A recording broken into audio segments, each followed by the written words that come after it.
Hello everyone, welcome back to another Matty Crafts video, and if you're new here, hit that subscribe and ring that notification bell and leave a like. It helps me out a lot in making this kind of content. But guys, I wanted to take a really cool spin on Halo Infinite, and adding into the flood, I wanted to make something that's just unique and weird. So enough of me talking, let's just get right into today's mock. So I'm gonna need a heart for this project. This is gonna be kind of the main focus point of this mock. Also, the foam that I'm using is Pink Panther foam. You can find at Home Depot, that's where I find all mine, but you can also find it at other retail hardware stores like that. So cut out the shape of the heart, and then I beveled all the edges with the X-Acto blade as well. Did it in the front and the back. Then I took my fingers and just ripped out little holes. I felt like it gave more of a floody presence to this piece, and I think it turned out just fine. After I was done with that, I started to make what was going to be the rib cage. Now, I thought this would be kind of a really cool idea, and this is actually the first idea that I had for this project was the heart and the rib cage, and the rest just kind of followed in my mind. I beveled the edges on the rib cage, added some crease lines on the back, and just started to fold them. Then I took some dollar store foam core and some hot glue, and I held them in place by doing that. And I also very carefully cut that out. Careful not to cut your fingers. Now I added some extra pieces on the back, which is this kind of the spinal piece. And this was so the ribs could actually wrap around the heart instead of it kind of being more open. I wanted the heart to look like the flood was protecting it by building the bones. And the whole idea behind this is that this is the start of a proto grave mine, or some kind of a grave mine.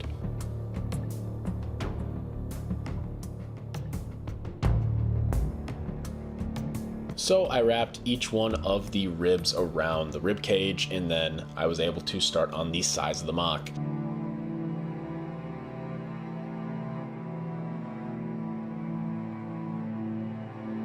So I cut these pieces into what were going to be pillars. So I scored each side like bricks, and then I also just kept doing that all the way around. I took a toothpick and increased the depth, and also I took a tinfoil ball and wrapped it around the whole thing with my hands and just kind of made it look a little bit more worn and teared down. And I also took my fingers and made some impression marks, just like on the heart. So I continued to do that to around 6 or 7 of these pieces, I believe, and then I started with the walls. Now the walls could look old and broken, which is kind of the advantage of making something old and broken, is it doesn't have to look good, which is a huge time saver really, because if you mess up, it's just how it looks. It's not really something you need to go fix. So I did the same thing I did with the stone pillars, with the toothpick, the tinfoil ball, and I just kind of wrapped it around the whole piece, at least the sides you're going to see, and I made all the brickwork. All this is very important for getting very realistic looking bricks on your mocks, and honestly, that little bit of extra time, which it does take a long time, goes a long way. So I made quite a few of these, just kind of showing the different sizes, and I wanted to make them look a little different as well, and I used those bricks that I just cut off for the flooring. Now I took a toothpick and added cracks in the actual brickwork. This is super simple, just take your sharp end of your toothpick and drag it across. And I started with the placement. I already liked how this idea was going, and I didn't want the ribcage to be in the exact middle because I thought that would add too much, well, structure to this. I wanted to put it in the corner like they latched onto a corner of something like a spider would weave its web, and I thought it turned out fantastic in the end. Adding these small bricks on the ground really just adds more detail to the piece and gives it more character, and that's always important when it comes to making a mock or diorama.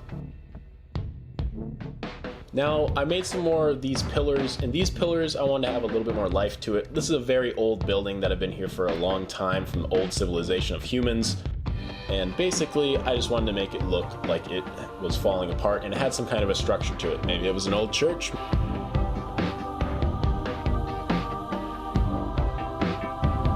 So I continued to just cut into this piece of styrofoam, and then I worked on these flood pores, and these are the things you kind of see in Halo 3 that burst and pop, but I just like to add these to my little flood mocks because it just makes it look a little bit more flood-esque, and that's really important when you're making flood-based mocks. Also poked holes in it, so it added this kind of weird fungus effect to it. And then I placed them all around the mock, all 10 of them that I made. I only made a few on camera. Starting out with paint. Black coat of paint for everything, as you know. Something I like to do to make sure it gets into all those cracks and grooves. In case you miss a spot, it'll just show up as black. Definitely did it on the heart as well. Need to make sure everything here that is foam based turns into black. And the reason I don't spray paint anything is because spray paint actually eats away at raw foam. Had someone in the comments say something about why didn't you just spray paint something? Well, that's exactly why. So continued to paint up all of the rib cage. This was going to be white later on, and then I just painted the whole base in black. Now I didn't do anything special on the ground, and you'll see why later. That's because sometimes when you think ahead, you don't need to do as much work in the present time.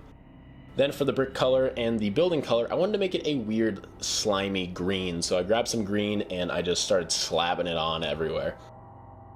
Make sure you get this into all the nooks and crannies, and then if you miss anything, the black will kind of take over. Now with the rib cage, just a clear base coat of white. Nothing really too special or too important here. Just make sure you get white in every little spot you can. Maybe go over it once or twice. And that's about all you have to do for these ribs.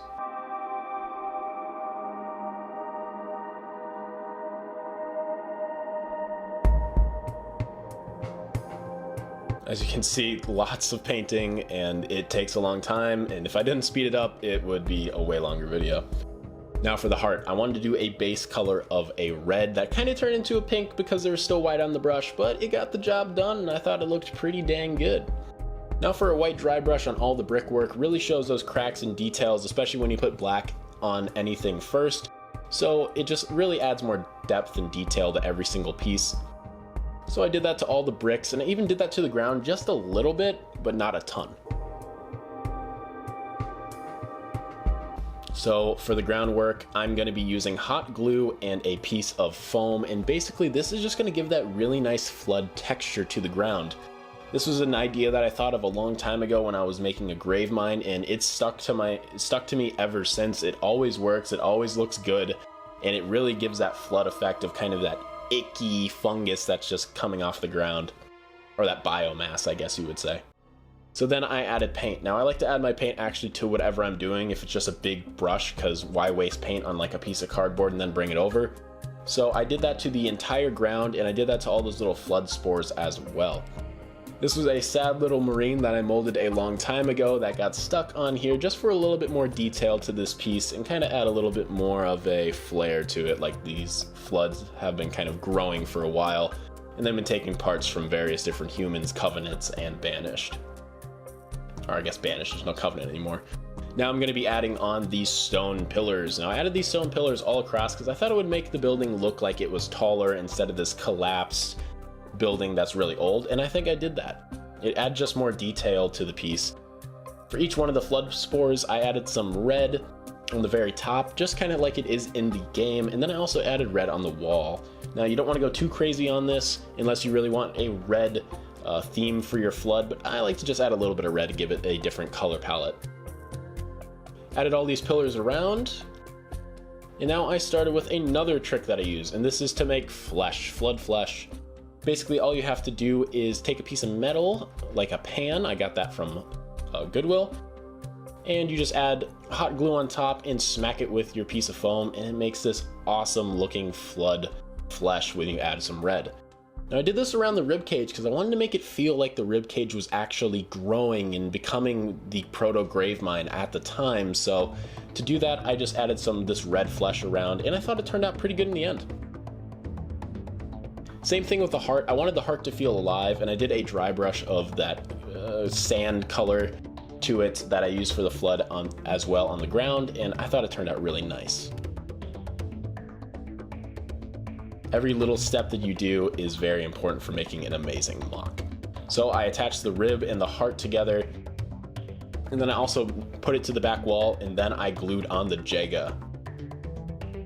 So I wanted to make Jega feel like he was defeated by the flood, and Master Chief and Arbiter found him later on and probably killed him because he didn't want him to turn into a proto grave mine. So that is exactly what I did here. Now, this is my own story. I don't know if this is going to happen in Halo Infinite, but Microsoft, if you want to talk to me about really cool ideas, give me a call. I got a few. And that's it, guys. Hope you enjoyed.